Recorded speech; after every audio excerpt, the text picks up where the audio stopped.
Bismillahirrahmanirrahim. Assalamu alaikum. Welcome back to my YouTube English literature channel. Today we are going to discuss about the explanation of a new rule, poetry, which has been written by Maulana Jalaluddin Rumi. Maulana Jalaluddin Rumi 13th century के बहुत famous writer थे, poet थे. ठीक है, इनकी poetry में हमें mysticism नज़र आता है. ये एक मिस्टिक पोइट थे. उसके अलावा सूफ़ीज़म नज़र आता है. ये दरवेश टाइप पोइट थे. इनकी पोइट्री में हमें सर्च फॉर गॉड नज़र आता है, जैसे कि बुल्ले शाह की पोइट्री में हमें नज़र आता है. इनकी पोइट्री जो है वो रेवोल्यूशनरी पोइट्री कहलाती है. ये दुनिया को न्यू रूल्स देना चाहते थे उनकी लाइफ गुजारने के लिए. ठीक है, वो कहते थे दौरे जहाली से निकलो. वो इन्होंने जितनी भी अपनी पोइट्री है वो इस्लाम को डिवोट की है. ये टोटली अपनी लाइफ बताते हैं कि किस तरह इनकी लाइफ ट्रांसफॉर्म्ड हो गई थी, किस तरह वो पहले थे दौरे जहालियत में रह रहे थे और किस तरह उनकी लाइफ उस दौरे जहालियत से निकल के एक फ़कीरी की लाइफ, दरवेश टाइप लाइफ में आ गई. और इसमें हेल्प आउट उनको किसने किया? इनके टीचर ने, जिनका नाम था शाह शम्स तब्रेज़. ठीक है, आपने सुना होगा उनकी करामात और उनका नाम भी सुना होगा. तो वो इनके टीचर थे. अब ये दुनिया को एक नया नज़रिया देते हैं, नए रूल देते हैं ज़िंदगी जीने के. वही रूल हम आज डिस्कस करने वाले हैं कि वो रूल कौन सा है जो ये इंट्रोड्यूस करवाते हैं अपनी पोइट्री में. A new rule. सबसे पहले हम इनकी पोइट्री पढ़ते हैं. It is the rule with drunkard to fall upon each other, to quarrel, become violent and make a scene. ये इसमें कहते हैं जो शराबी होते हैं ना, ड्रंकर जो होते हैं, उनकी लाइफ में कौन सा रूल होता है? उनकी लाइफ में होता है कि वो ड्रंक करते हैं और ड्रंक करने के बाद एक दूसरे के ऊपर वो इस तरह गिर जाते, उनको पता ही नहीं चलता. वो आपस में लड़ते हैं, फिर वायलेंस क्रिएट करते हैं और तमाशा उनकी ज़िंदगी बन जाती है. सीन्स क्रिएट कर देते हैं अपनी लाइफ में. आफ्टर ड्रिंकिंग, वो ड्रिंकिंग करके बहुत ज़्यादा हम देखते हैं कि मैं खानों में किस तरह लड़ाइयाँ हो रही होती हैं. वो किस तरह अपने आप को एक्सपोज कर देते हैं, सच बोल देते हैं, अपनी हेटेड शो करवाते हैं, वायलेंस शो करवाते हैं और तमाशा क्रिएट कर देते हैं. ठीक है, ड्रिंकिंग. आफ्टर ड्रिंकिंग हम देखते हैं कि जब घरों में लोग ड्रिंकिंग करके आते हैं तो किस तरह लड़ते झगड़ते हैं और ड्रिंकिंग के लिए वो अपनी फैमिलीज़ को मारते हैं. बट रूमी कहते हैं कि the lover is even worse then drunker. एक जो महबूब है वो उन ड्रंकर्ड से भी ज़्यादा बुरा है. हालांकि ड्रंकर्ड क्या करते हैं? बहुत गुनाह कर देते हैं, ज़ना कर देते हैं, वो झूठ बोल देते हैं, वो इवन के जो सच होता है ना उसको भी बोल देते हैं. जो उन्होंने बुरे काम किए होते हैं जो अपनी लाइफ में, उन सबको आफ्टर ड्रिंकिंग एक्सपोज कर देते हैं, अपनी लाइफ को तमाशा बना देते हैं, लड़ते हैं, झगड़ते हैं. लेकिन फिर भी वो कहता है कि जो एक महबूब, एक लवर होता है ना, वो मोर वर्स दैन ड्रंकर्ड, उस ड्रंकर्ड से भी ज़्यादा वर्स है. किस तरह वर्स है कि चलो वो तो फिज़िकली अब्यूज़ करता है. ड्रंकर्ड जब आपस में मारते हैं एक दूसरे को शराब पी के या लड़ते झगड़ते हैं तो वो फिज़िकली हर्ट होते हैं. लेकिन जो आपका महबूब है वो आपको इंटरनली हर्ट करता है, मेंटली तौर पे आपको जो है वो पागल कर देता है. ठीक है, मेंटली तौर पे आपको अब्यूज़ करता है, मेंटली अब्यूज़ करता है, मेंटली हर्ट करता है, आपके माइंड को इफ़ेक्ट करता है, आपकी साइकी को इफ़ेक्ट करता है. और फिज़िकली तो चलो आपकी अगर मारा जाए तो वो कुछ देर बाद, महीने बाद, 1.5 महीने बाद, 2 महीने बाद वो निशानात, वो ज़ख़म बिल्कुल ठीक हो जाते हैं, गायब हो जाते हैं और आपको पेन भी नहीं होती. लेकिन जो इंटरनली दुख होते हैं, दर्द जो आपको लवर से मिलते हैं, वो सालों भी लग जाए तो वो जो होते हैं ना ज़ख़म, वो ठीक नहीं होते. जो आपको हर्ट किया होता है उसने, वो कभी भी ठीक नहीं होता. इसलिए लवर को ज़्यादा बुरा कहा गया है दैन ड्रंकर्ड. फिर वो बात करते हैं, I will tell you what love is. मैं तुम्हें बताता हूँ कि लव क्या है और किस तरह बहुत हर्डन्स है इस लव में, किस तरह ये बहुत बुरा है. लवर किस तरह बहुत बुरा होता है. To enter a mine of gold, सोने की कान में दाखिल हो जाना. ऐसी कान जिसमें बहुत अंधेरा होता है, बहुत हॉरिबल होता है उसका सफ़र, बहुत डार्कनेस होती है उसमें।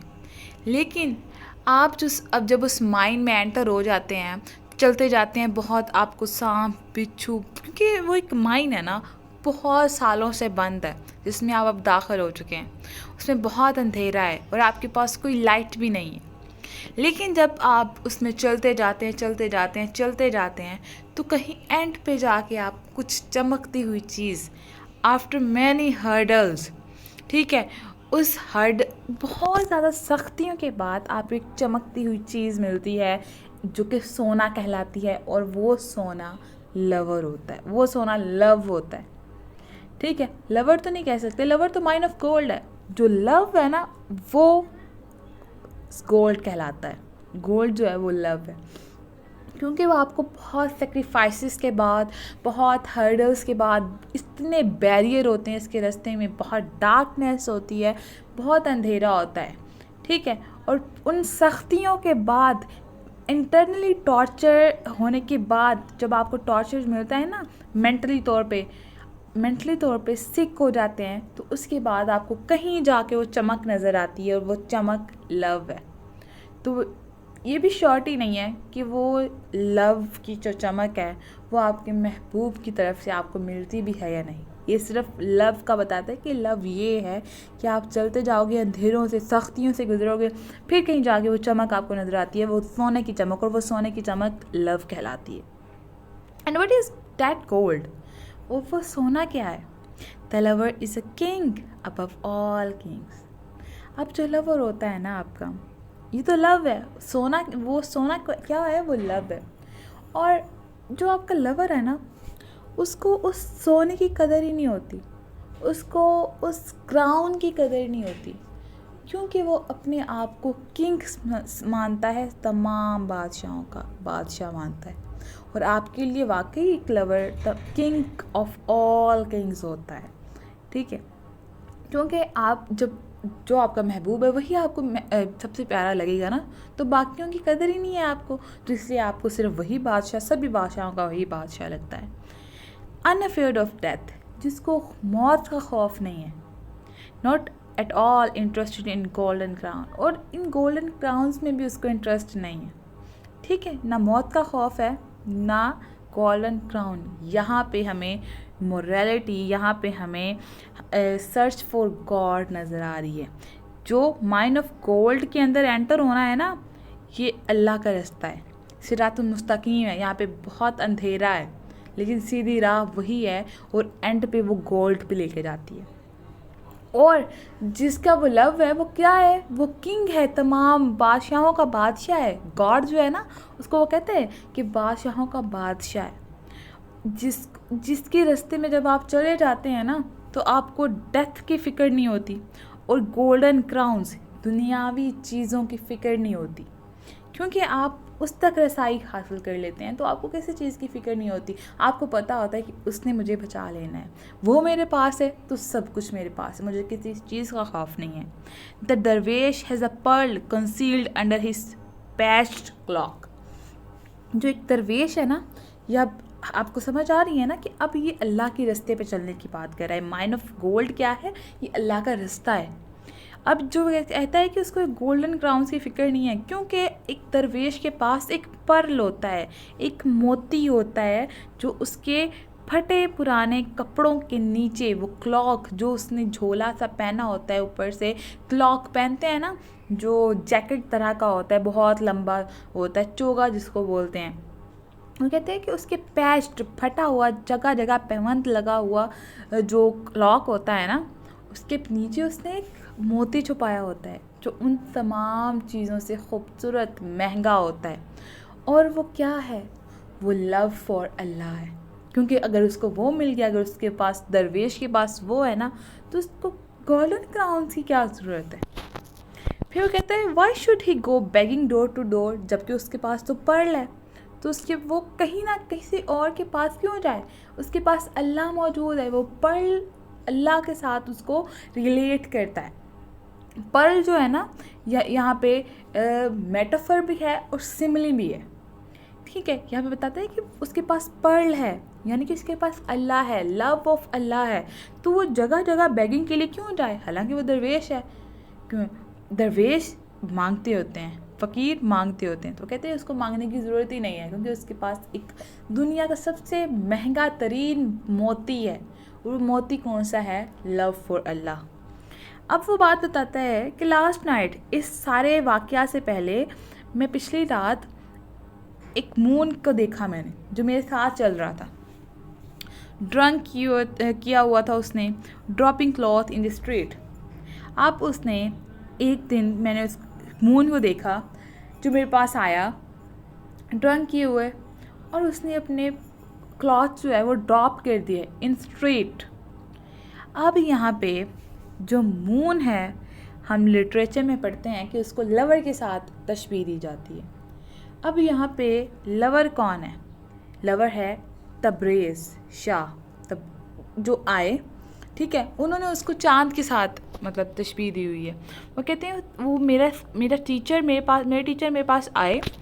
ड्रॉपिंग क्लॉथ का मतलब है कि पूरा इल्म जो उनके पास था उन्होंने वो मुझे उस गली में दे दिया, ठीक है, अपना इल्म मेरे ऊपर डाल दिया, अपना इल्म ख़त्म कर, पूरा जो इल्म था ना उनका उन्होंने निकाल के मेरे अंदर डाल दिया। ड्रॉपिंग क्लॉथ्स का ये मतलब है। फिर जब ऐसे हो गया, मुझे इल्म मिल गया, वो इल्म क्या था, इस्लामिक जो एजुकेशन थी, इस्लामिक नॉलेज था। फिर उसके बाद वो कहते हैं, मैंने कहा गेट अप, उठ जाओ। आई टोल्ड माई हार्ट, मैंने अपने दिल से कहा, give the soul of glass of wine, कि अपनी रूह को एक ग्लास दो ऑफ वाइन, ठीक है। The moment has come to join, वो मोमेंट, वो लम्हा आ गया है कि अब ज्वाइन कर लो the nightingale in the garden, उस बुलबुल की आवाज़ को ज्वाइन कर लो। बुलबुल की आवाज़ यहाँ पे बहुत जेंटल वॉइस होती है, बहुत जो है मेलोडी वॉइस होती है, बहुत ज़्यादा प्यारी वॉइस होती है, जो कि आपकी कानों में रस खोलती है। तो वो कहते हैं कि उस रास्ते पे चल पड़ो, वक्त आ गया है कि तुम उस रास्ते को ज्वाइन कर लो। To test sugar with the soul parrot, कहते हैं कि अब शुगर टेस्ट करने का टाइम आ गया है, ठीक है।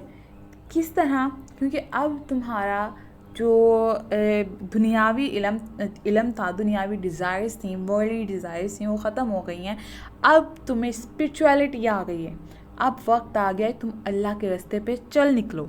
I have fallen with my heart shattered, अब वहाँ पे मैंने अपने दिल को गिरा दिया, ठीक है। मैंने देखा कि मेरा दिल ख़त्म हो चुका है, दुनिया की डिज़ायर से भर चुका है। Where else but on your path, मेरा दिल गिर चुका है, शैटर्ड हो चुका है, मुझे नहीं पता कहाँ, लेकिन शायद वो तुम्हारा रास्ता है जहाँ पे मेरा दिल गिर गया है, जहाँ पे मेरा दिल गिर चुका है।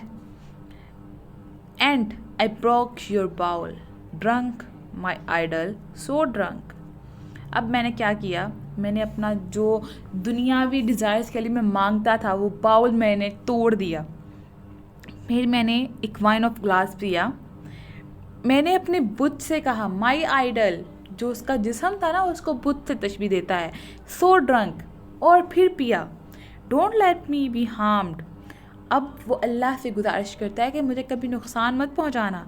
टेक माई हैंड, मेरा हाथ थाम लो, क्योंकि अब मैं शैटर्ड हो गया है मेरा हार्ट आपके रास्ते पे।